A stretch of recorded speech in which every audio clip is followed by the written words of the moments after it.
Hello students, last class मैंने आप सभी को तुल्यांकी भार पढ़ा दिया था और उसी के आधार पे हमने नॉर्मलता का एक सवाल भी कर लिया था। आई होप आपको अच्छी तरीके से समझ आया होगा। आज हम हमारे नए सांद्रता के पद की ओर बढ़ रहे हैं जो कि है मोल प्रभाज। ठीक है, बड़ा ही इंटरेस्टिंग है, ध्यान से हम इसको पढ़ेंगे, देख लें आप लोग। देखिए, मोल प्रभाज यानी मोल फ्रैक्शन। ठीक, मोल प्रभाज या मोल फ्रैक्शन की बात करें तो सबसे पहले देख लेते हैं हम इसकी परिभाषा। तो परिभाषा क्या है कि विलयन में उपस्थित किसी संघटक का मोल प्रभाज उस संघटक के मोल तथा विलयन में उपस्थित कुल मोलों के अनुपात के बराबर होता है। अब इस परिभाषा को हम समझ लेते हैं कि ये है क्या। सबसे पहले तो बात करते हैं विलयन के संघटकों की। संघटक मतलब विलयन किससे मिलके बना हुआ है। आप मुझे बता दीजिए कि विलयन के संघटक कौन कौन है, मतलब विलयन किससे मिलके बना हुआ है, बता दो कौन कौन है। एक तो है विलेय और दूसरा है विलायक। विलेय और विलायक को मिलाते हैं तो क्या तैयार होता है, विलयन तैयार होता है।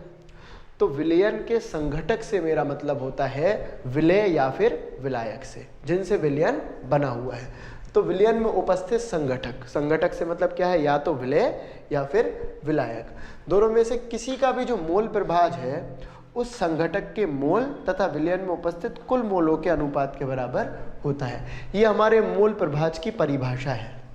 अब हम इस परिभाषा को समझ लेंगे कि ये परिभाषा कहाँ से आई और आप लोगों के लिए ये याद भी हो जाएगी। ध्यान से आप लोग बस देखें बोर्ड पे,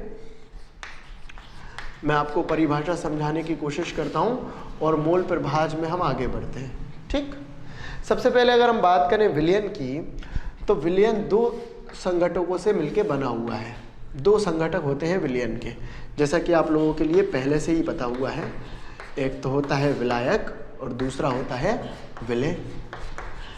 जब हम विलेय को विलायक के साथ मिलाते हैं तो तैयार क्या होता है, विलयन। ठीक, अब मान लो मैंने मान लिया जो विलायक है इसके मोलों की संख्या है Na। मोल को किससे प्रदर्शित करते हैं हम, n से, और विलायक के मोलों को प्रदर्शित कर दिया मैंने Na से, और विलेय के मोलों को प्रदर्शित कर दिया मैंने Nb से। A और B मैंने विलेय और विलायक को अलग अलग दिखाने के लिए लगा दिया, क्योंकि मोल को हम किससे प्रदर्शित करते हैं, n से। तो भाई मैंने Na से विलायक के मोलों को प्रदर्शित कर दिया और Nb से विलेय के मोलों को। ये क्या प्रदर्शित किए हैं मैंने, मोल। ये है विलायक के मोल और ये है विलेय के मोल। मान लिया मैंने कि माना विलायक के मोलों की संख्या है n है और विलेय के मोलों की संख्या है Nb। तो अगर मैं लिखूं विलयन में उपस्थित कुल मोलों की संख्या, विलयन में उपस्थित कुल मोलों की संख्या बताइए जरा कितनी हो सकती है, बताइए। अच्छा, विलयन किस किस से मिलके बना है, विलेय और विलायक से। विलेय के मोल कितने हैं, Nb, और विलायक के मोल कितने हैं, N है। अगर इन दोनों के मोल को जोड़ दें तो विलयन के मोल आ जाएंगे ना। भाई विलयन के अंदर दो चीजें हैं, एक तो है विलेय, दूसरा है विलायक। तो विलेय और विलायक के मोलों को अगर जोड़ दें तो विलयन के कुल मोल आ जाएंगे ना हमारे पास। ठीक है, मतलब अगर मैं बात कर रहा हूँ विलयन में उपस्थित कुल मोलों की संख्या की, तो विलयन में उपस्थित कुल मोल कितने होंगे, Na प्लस Nb। बोलो होंगे कि नहीं होंगे, समझ पाए आप। मैं बात कर रहा हूँ विलयन में उपस्थित कुल मोलों की संख्या की। तो विलयन में उपस्थित कुल मोलों की संख्या निकालने के लिए हम क्या कर रहे हैं कि विलयन में दो चीजें हैं, विलायक और विलेय। तो इन दोनों के मोल को जोड़ दो तो विलयन के कुल मोल आ गए, जो कि कितने हुए, Na प्लस Nb। तो कितना आ गया, Na प्लस Nb। ठीक, तो विलयन में उपस्थित कुल मोल तो हो गए हैं भाई Na प्लस Nb। ठीक, अब बात कर रहे हैं अपन मोल प्रभाज की। देखिए, मोल प्रभाज जो होता है इसे हम x से प्रदर्शित करते हैं, कैपिटल X से। ठीक, तो जैसे मैं यहाँ पे लिख रहा हूँ विलायक का मोल प्रभाज। अब विलायक के मोल प्रभाज को प्रदर्शित कर देता हूं मैं x से और साथ में लगा देता हूं a। देखिए, x से तो प्रदर्शित कर रहे हैं मोल प्रभाज और विलायक के लिए मैंने साथ में क्या लगा दिया, a इज इक्वल टू, किस तरीके से निकलेगा, ध्यान देना।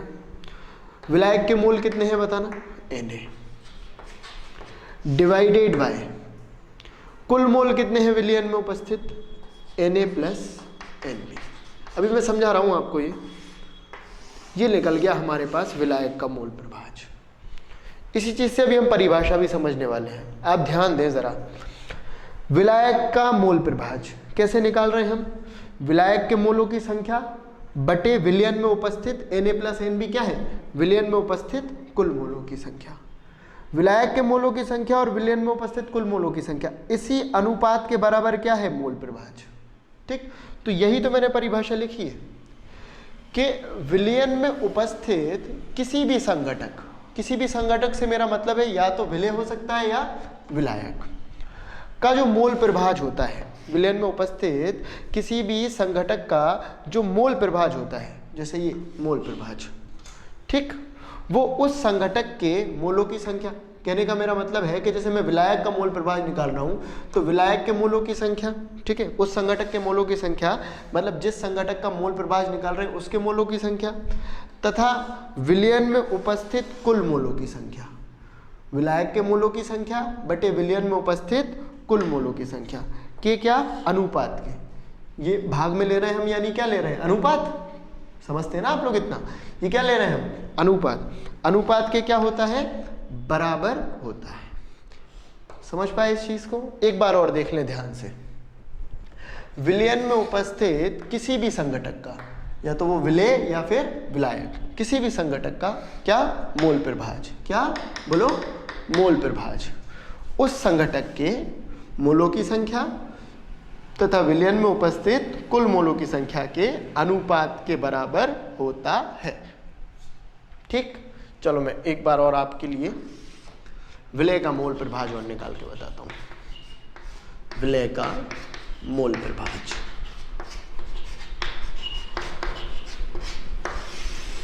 ठीक, देखिए मोल प्रभाज को प्रदर्शित कर रहे हैं हम x से, और विलय के लिए लगा देता हूं मैं b। तो एक्स बी बराबर कैसे निकालेंगे, देखिए विलय के मोलों की संख्या कितनी है बोलो, Nb डिवाइडेड बाय विलयन में उपस्थित कुल मोलों की संख्या कितनी है, Na प्लस Nb। ये आ गया हमारे पास विलय का मोल प्रभाज।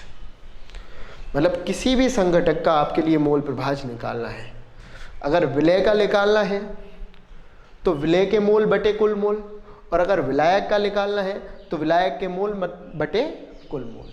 बड़ी आसान बात है कि विलयन में उपस्थित किसी भी संघटक का मोल प्रभाज हमें निकालना है, चाहे विलय चाहे विलायक, तो उस संघटक के मोल में हम कुल मोलों से भाग दे दें।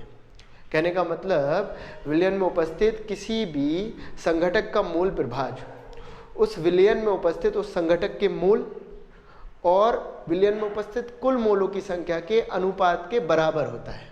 ठीक, मतलब विलयन में उपस्थित उस संघटक के मोलों में हमें कुल मोलों की संख्या से भाग दे देना है, तो उस संघटक का मोल प्रभाज हमारे पास निकल आएगा। विलय का मोल प्रभाज निकाल रहे हैं तो विलय के मोल बटे कुल मोल, और विलायक का मोल प्रभाज निकाल रहे हैं तो विलायक के मोल बटे कुल मोल। ठीक, आई होप आपको समझ में आ गया होगा, नोट कर लें। x से प्लस एक्स भी करके देख लेते हैं। ठीक है, x से मतलब विलायक का मोल प्रभाज और x भी मतलब विलय का मोल प्रभाज।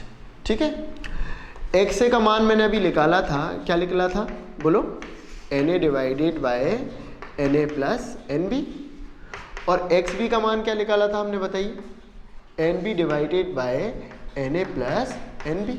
यह भी निकलवाया है मैंने आपको, ये विलायक का मोल प्रभाज निकला था और ये विलय का मोल प्रभाज निकला था, ये हम कर चुके हैं। ठीक, अब इन दोनों का लघुत्तम ले लूँ अगर मैं, क्या आ जाएगा बताओ, Na प्लस Nb आ जाएगा ना, लघुत्तम लिया Na प्लस Nb, ऊपर ये दोनों जुड़ जाएंगे। इतना मैथमेटिक्स तो आना चाहिए हमें भाई, कितना आ जाने वाला है बोलो, 1। मेरे कहने का मतलब है x से प्लस एक्स भी कर रहे हैं तो कितना आंसर निकल के आ रहा है, 1। मतलब विलयन में उपस्थित विलय तथा विलायक दोनों के मोल प्रभाज को यदि जोड़ देंगे तो उत्तर कितना आ जाने वाला है हमारे पास, 1। मेरे कहने का मतलब क्या है कि विलयन में कितने भी संघटक हो, कितने भी संघटकों से मिलके कोई विलयन बना हो, उन सभी संघटकों के मोल प्रभाज को यदि हम जोड़ दें तो सदैव जो उत्तर आता है वो एक ही आता है। मतलब विलयन में उपस्थित कुल मोल प्रभाजों का जो योग होगा वो कितना होगा? 1। ये याद रखना है आपको, ठीक, कि विलयन में उपस्थित कुल मोल प्रभाजों का योग कितना होता है? 1 होता है। विलायक का मोल प्रभाज प्लस विलय का मोल प्रभाज, दोनों को जोड़ा तो उत्तर कितना आ गया? 1। सिद्ध कर लिया हमने ये, ठीक है, नोट कर लो आप। देख रहा हूं मैं कि 300 ग्राम यूरिया को मैंने 1080 ग्राम जल में यानी पानी में घोल दिया, तो जो विलयन तैयार हुआ है उस विलयन में उपस्थित विलय और विलायक इन दोनों के मूल प्रभाज को मुझे ज्ञात करना है, ठीक। तो सबसे पहले तो देख लेते हैं हम विलय की मात्रा, विलय की मात्रा, ठीक। बताइए जरा, सवाल को देखें और ये निर्धारण करें कि विलय कौन है और विलायक कौन है। और निर्धारण करना मैं आपको पहले ही लेक्चर में सिखा चुका हूँ कि जो विलयन तैयार होता है उस विलयन में जो ज़्यादा मात्रा में होता है वो विलायक और जो कम मात्रा में होता है वो विलय। और हमें देखने से पता चल रहा है कि ज़्यादा मात्रा में कौन है? जल। तो जल क्या होगा? विलायक, ठीक। और कम मात्रा में कौन है? यूरिया। तो यूरिया कौन होगा बोलो? विलय। तो यहां पे हमारा विलय कौन है? कम मात्रा में यूरिया, और विलायक कौन है? ज्यादा मात्रा में जल। तो विलय की मात्रा यानी यूरिया की मात्रा कितनी दी हुई है बोलो? 300 ग्राम। और विलय का मोलर भार, विलय का मोलर भार बराबर, अच्छा यूरिया का फार्मूला वैसे तो आप लोगों को पता होना चाहिए, लेकिन जिनको नहीं पता है मैं लिख देता हूँ। ये होता है यूरिया का सूत्र। देखिए मोलर भार ज़्यादातर प्रश्न में दिया हुआ आता है, लेकिन मैं आपको निकालना सिखा चुका हूँ, ठीक है ना। कि जैसे अगर ये इसकी बात करूँ, ये क्या है हमारा? यूरिया। तो यूरिया का मोलर भार कितना होगा? ठीक, कैसे निकालेंगे देखिए ज़रा। नाइट्रोजन का कितना होता है? 14 ग्राम, प्लस एक हाइड्रोजन का 1 तो 2 हाइड्रोजन का 2।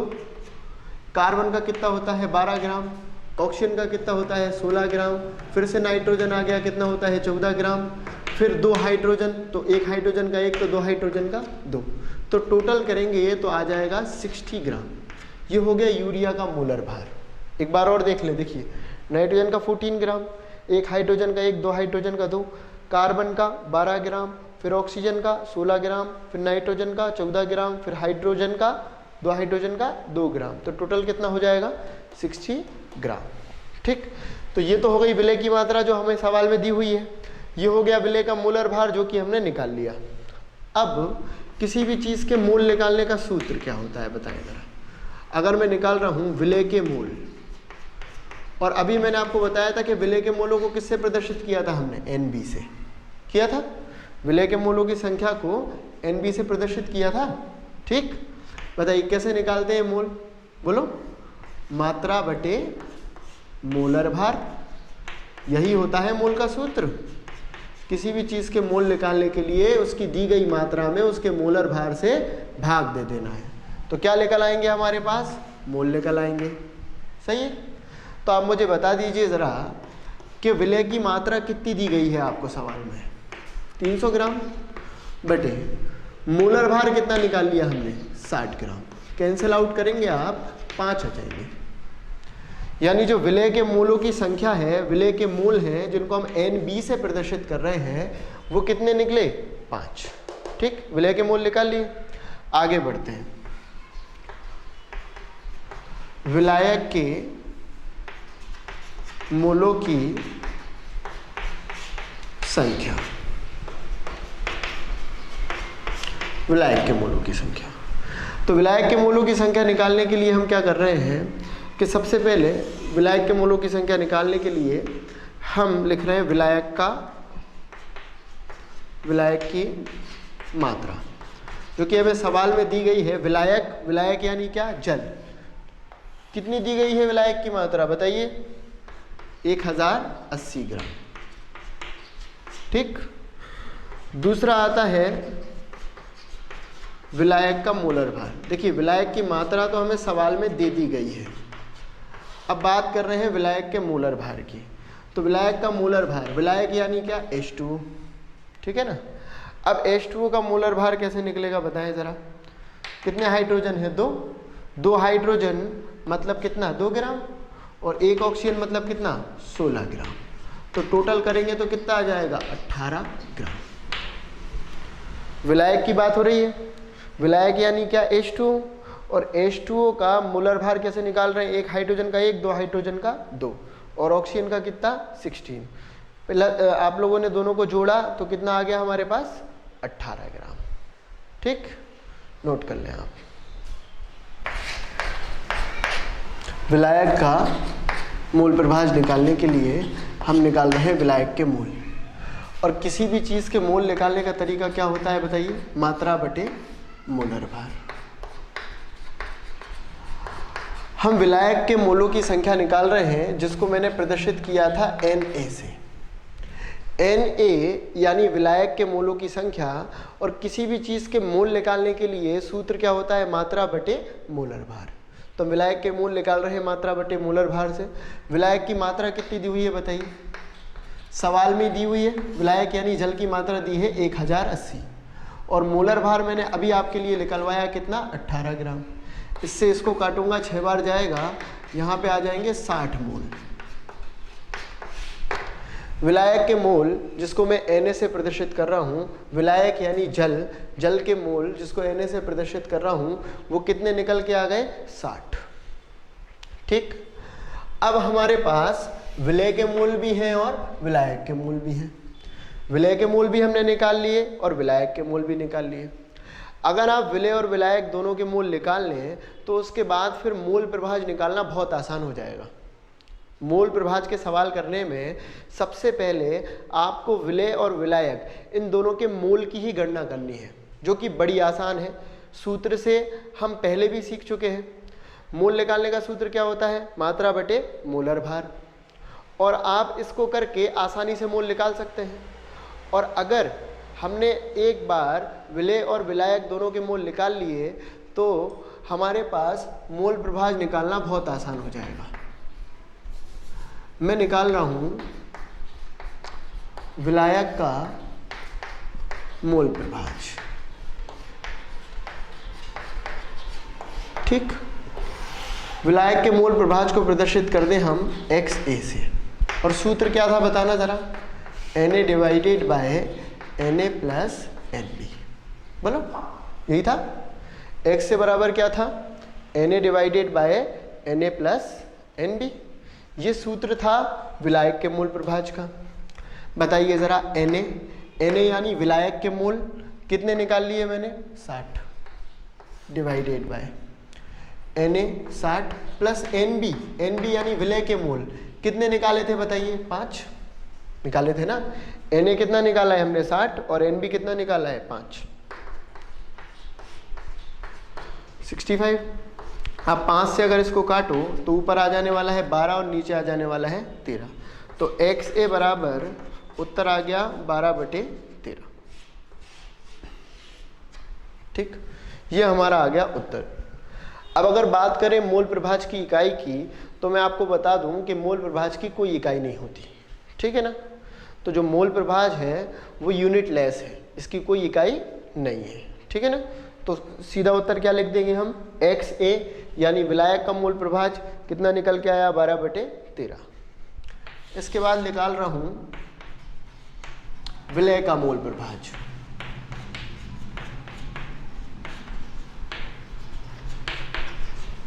ठीक है, अब विलेय के मूल प्रभाज की अपन बात करें यानी XB की, तो XB बराबर सूत्र क्या लिखा था हमने बताओ, NB divided by Na plus Nb। यही सूत्र लिखा था ना। XB यानी विलेय का मोल प्रभाज, सूत्र क्या लिखा था, NB divided by Na plus Nb। ठीक, ये अपन पढ़ चुके हैं पहले ही, इतने जल्दी तो नहीं भूल जाते ना आप लोग। Nb की जगह पे कितना लिख दूं, Nb यानी विलेय के मोलों की संख्या कितनी निकाली है हमने, 5 बटे Na कितने, 60, और Nb 5। तो ये आ गया हमारा 5/65। कैंसिल आउट करेंगे अपन 5 से, तो कितना आ जाएगा बताओ, 1/13। तो ये आ गया हमारा XB यानी विलय का मोल प्रभाज। हमारे लिए सवाल में विलय तथा विलायक दोनों का मोल प्रभाज निकालना था, ठीक है ना। और दोनों का मोल प्रभाज निकालने के लिए सबसे पहले हमने विलय तथा विलायक के मोलों की गणना की, यानी Na और Nb निकाला। और अगर हमारे पास Na और Nb आ गया तो मोल प्रभाज की गणना हमने बड़े आसानी से कर ली। ठीक, नोट कर लो आप इतना। एक्स भी करके देख लेते हैं कि हमारा जो उत्तर निकला है वो सही है या नहीं। ठीक, XA यानी विलायक का मोल प्रभाज हमने कितना निकाल लिया, 12/13 प्लस XB यानी विलय का मोल प्रभाज कितना निकाल लिया, 1/13। लघुत्तम कितना आ जाएगा, 13, 12 प्लस 1 बताओ कितना आ गया, 1, यानी XA प्लस XB बराबर 1। तो ये चीज़ मैंने आपको बता दी है कि कुल मोल प्रभाज जो होते हैं किसी भी विलयन के अंदर उनका जो योग होता है वो कितना होता है, 1। इसका मतलब हमारा उत्तर जो है वो बिल्कुल सही आया है। इससे आप अपने उत्तर की जांच भी कर सकते हैं। आपने कोई सवाल किया, उस सवाल में विलय और विलायक का मोल प्रभाज निकालना था, आपने विलय और विलायक दोनों का ही मोल प्रभाज निकाल लिया, ठीक। लेकिन उसके बाद अगर आपको जांच करना है कि आपका उत्तर सही निकला है या नहीं, तो आप विलय और विलायक यानी XA प्लस XB के मोल प्रभाज को जोड़ के देख लें। अगर उत्तर 1 आ गया, इसका मतलब आपने जो उत्तर निकाला है वो सही है, ठीक। तो आज हमने मोल प्रभाज को बहुत ध्यान से पढ़ा, उसको अच्छी तरीके से करने के बाद हमने उस पर एक आधारित सवाल भी देख लिया। अब हम अगली कंसंट्रेशन टर्म यानी सांद्रता के पद के साथ अगले लेक्चर में आपके साथ मिलेंगे। आज के लिए इतना ही, धन्यवाद।